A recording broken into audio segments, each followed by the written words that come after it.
Hello everybody, Exact Crackle here, and welcome to another video. Today we will be doing the second storyline review for Fear the Darkness. So, starting things off, this was a crazy, insane season, and I promise season 3 will just get better. If you already have seen the teaser for season 3, you could see a little bit of effects that I've added to it. The first time I added effects to my Fear the Darkness series was the end of Jolly episode 9 of season 2, when the device blew up. That wasn't as good because I'm not as skilled at it yet, but as you could see in the teaser, I actually made the lights burn out, which was pretty cool in my opinion. But yeah, starting things off, let's do a little not full recap, but full recap of the finale of season 1. As you know, all the portals came back, the device was there, Jolly was there. It was a race to stop the device, blow it up, and Riley sacrificed his life. And basically leaving things off, season 1 ended with Lucas and I going to a different place, a different town, hoping we get our lives back that we used to have. And yeah, it pretty much worked for a little while. That is a time skip of, I'm pretty sure it was 5 months. 5-month time skip happens, and Lucas is automatically gone, and that leads us to episode 1. Alright, now starting off with episode 1. Episode 1 was, of course, the very first episode that hyped everything up. It showed 3 people in the beginning running away from Jolly and his gang in the burning Jolly world, and that probably will confuse some people, but I promise it is storyline related, so it won't be shown yet, maybe in a future season, but you'll just have to wait to find out what that really means. So we start off the episode with that, and then it flash forwards to me driving in my car. Of course, Lucas isn't with me, so I walk into the hotel. I'm needing some place to stay because I didn't really get any place. I've been staying in hotels. And I meet Dan, Casey, and Caleb. They show me their little, or Dan shows me his little hangout area where he hangs out with Casey, or Andrew, you can call him. And Caleb, basically, he didn't know them at first. He does now. And eventually I start having flashbacks to what happened in the portals. Basically it traumatized me, and I get I storm out of the room just traumatized. My head spinning. I can't really, like, seeing all of what happened in the first season just made me fear what's about to come up. So anyways, that's pretty much episode 1, just a real quick episode. Episode 2 is where things start getting really good.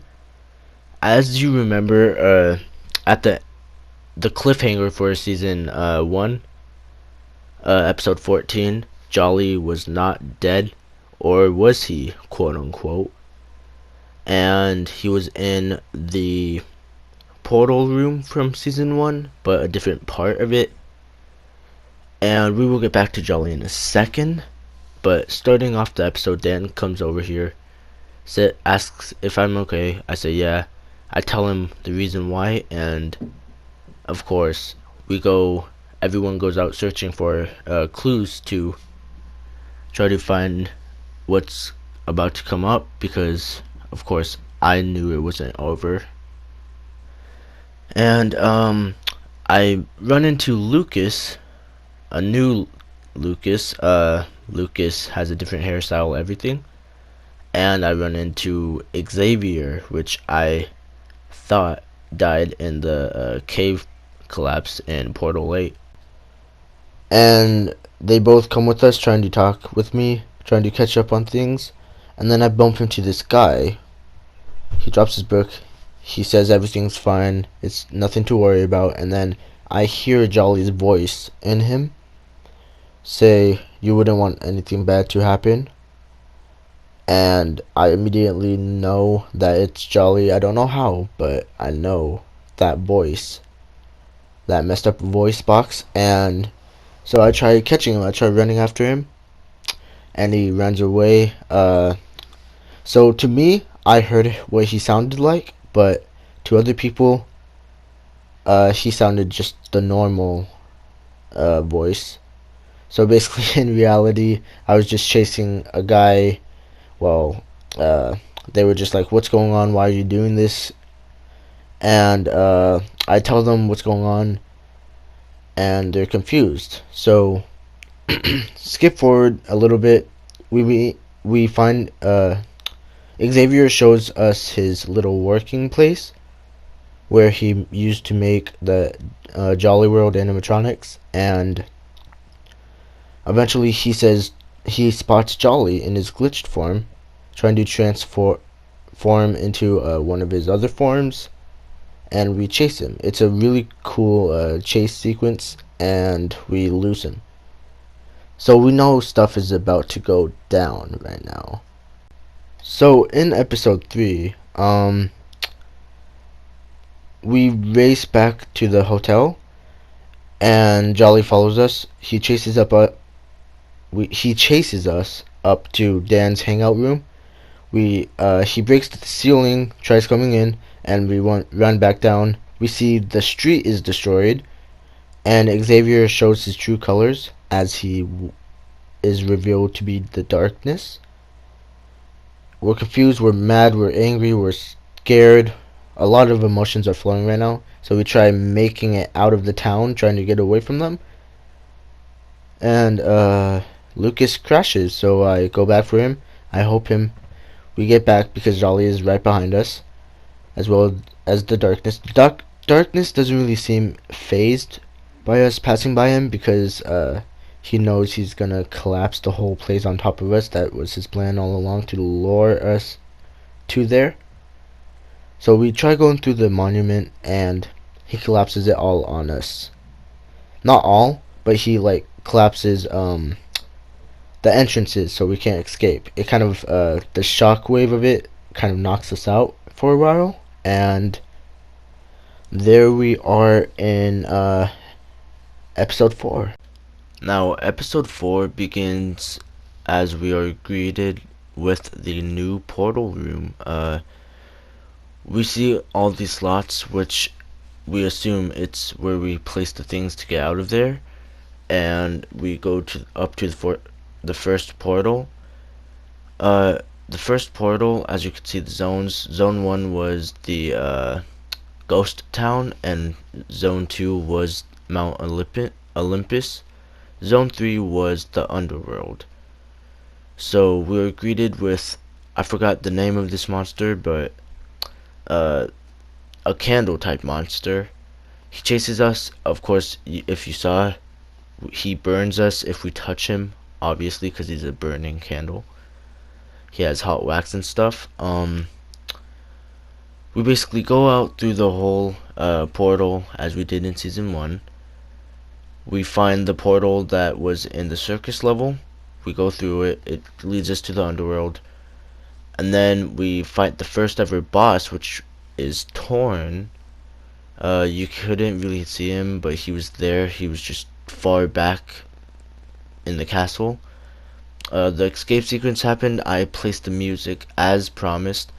If you remember a couple months back, I uploaded soundtracks and OSTs for the levels or portals themselves, and I uploaded them and used them for the actual portal, which I said was gonna happen. And we basically get back. We accidentally have no choice but to leave Lucas and Dan because the darkness, which is Xavier, is chasing us, and we can't really go back for them. So we basically end up believing them, and then that leads us to episode 5. So before we get onto episode 5, let's talk about something real quickly, the whole storyline for season 2. Season 1, if you don't remember, the whole storyline for that was basically we had guilt from things we did wrong in life, and those portals created by the darkness. But also some of it was created by the light, which you'll find out later on. Um, Basically, those portals were created from our sins and from what we have done bad, because we also feared that guilt. As you know, Lucas Portal 2 was the school. He beat children. He killed a little girl, which was the monster, and so on and so forth. And basically, season 2's storyline was the sins. If you didn't catch on to that already, I wanted to explain it right now. Portal 1 was Lucas's sin, which was wrath. Portal 2 is greed, which is Dan. If you listened on our stories in episode 11, then you could tell that Dan had greed. KZ, I will not say it yet until his sin comes up. But yeah, basically, it's supposed to mean the 7 deadly sins, except it's pretty much like 5 sins instead. So yeah. Alright, now we can actually get on with Portal 2. So it starts off from us getting back to the portal room. Basically, Dan and Lucas come back unharmed. They got out alive, and we decide to go. And oh, I forgot to mention, in episode 4, KZ got kidnapped by the darkness.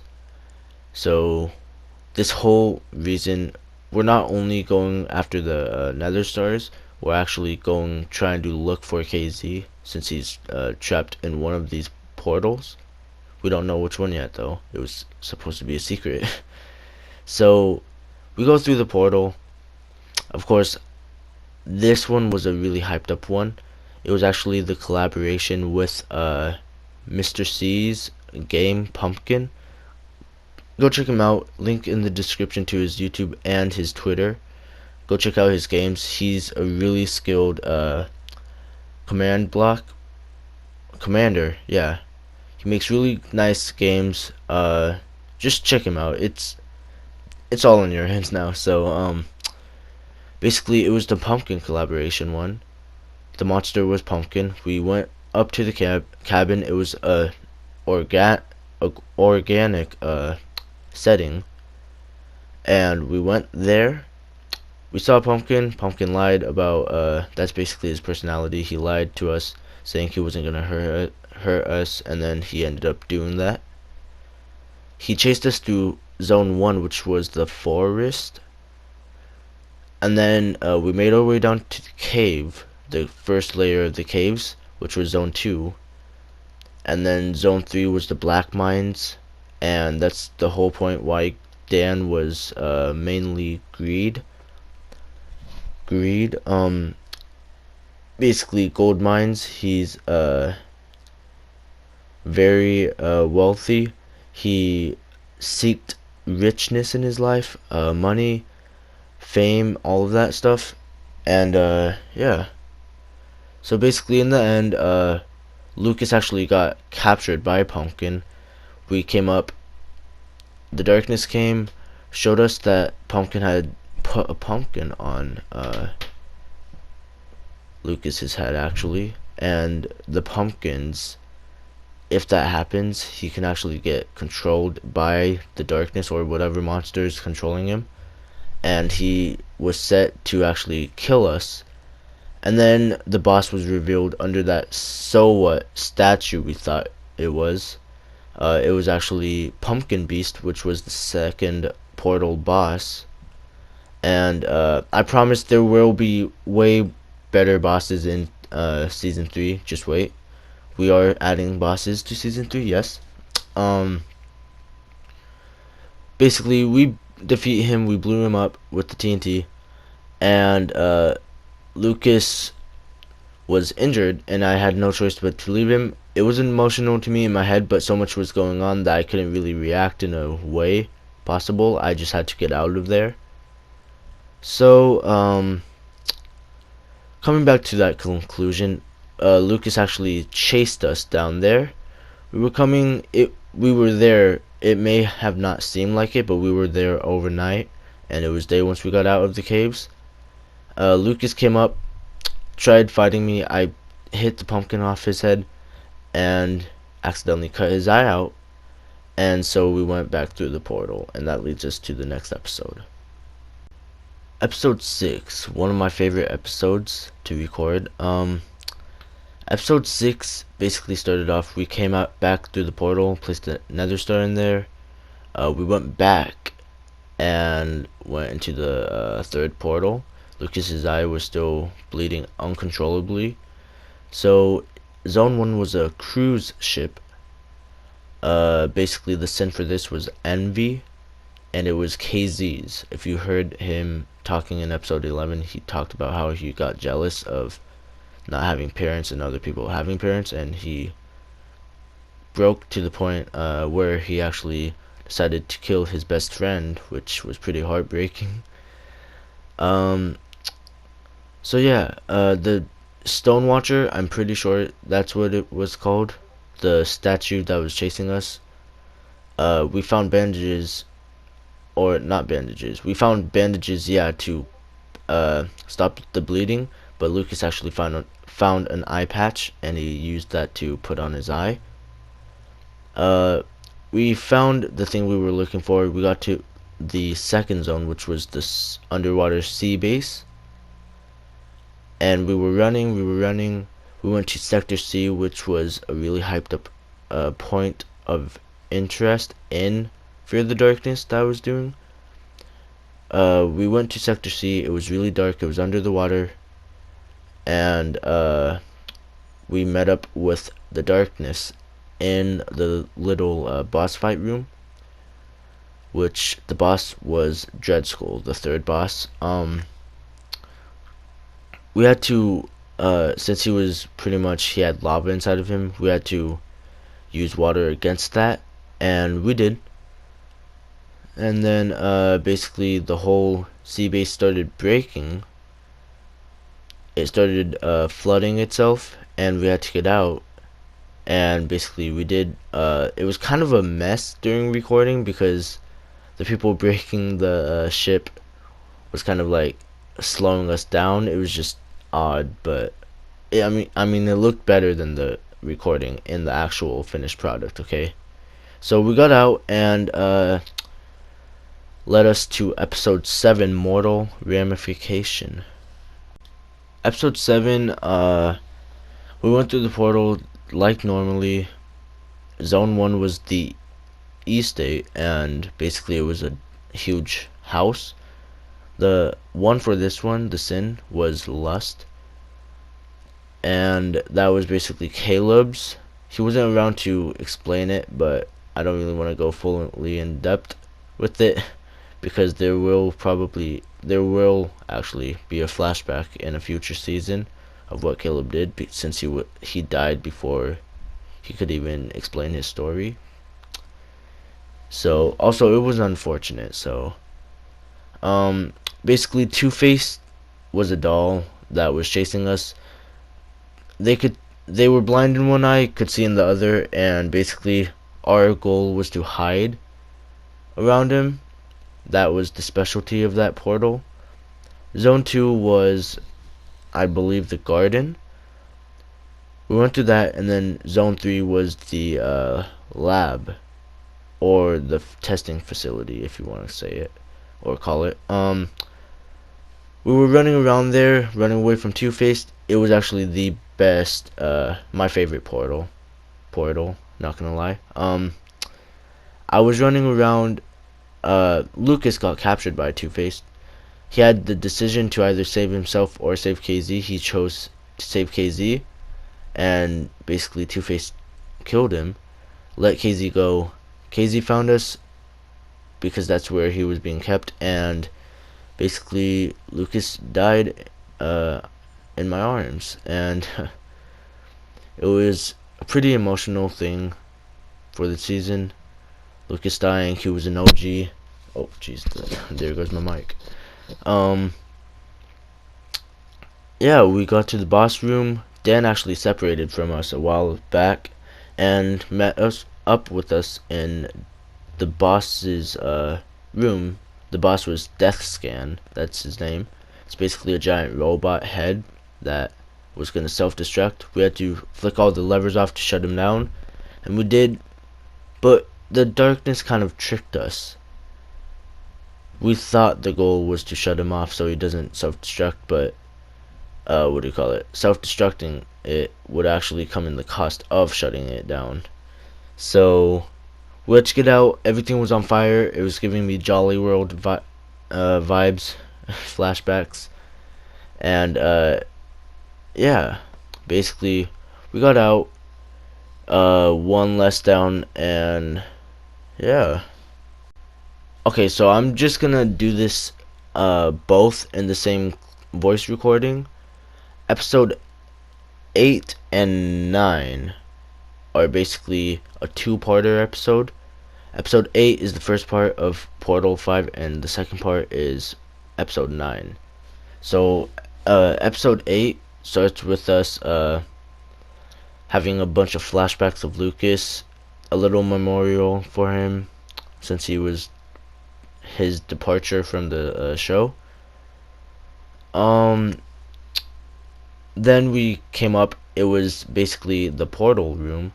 If you remember, leading back to the beginning of the storyline review, it was actually the where Jolly was in the finale of episode 14, the cliffhanger. So we went there. We found our potions to help us out, and we found a place with a bunch of Jolly clones. His plan was to lead all the clones to kill us, a guaranteed killing us. But we self-destructed it all, and the clones blew up with it, and his plan was destroyed, so he had to do it himself. And now leading into episode 9, Jolly actually was in the same place as he was before. We went there with fully stacked armor and stuff, and we saw the device shut on, and we knew that we had to stop it before it actually got bad, just like episode 14. And so Portal 5, the sin was pride, and that was mine, of course, because I did the worst out of anyone. You'll see in the future why, but yeah, basically we fought Jolly for a good time. He was a good amount of time. He was the final boss, and I eventually had enough. I shoved him into the device, but I fell with him, and he was in a glitched state at that point. He was glitching around like crazy, and I tricked him by using my shield to push him back into a little hole made in the device. And yeah, I took the Nether Star. We came out. It was giving a memorial for Jolly this time, and we basically got out before this device destructed the whole portal, and that leads us into the finale episodes. Now, episode 10 starts off with us getting out of the portal. The portals, just like the last one, once you finish every portal, they blow up.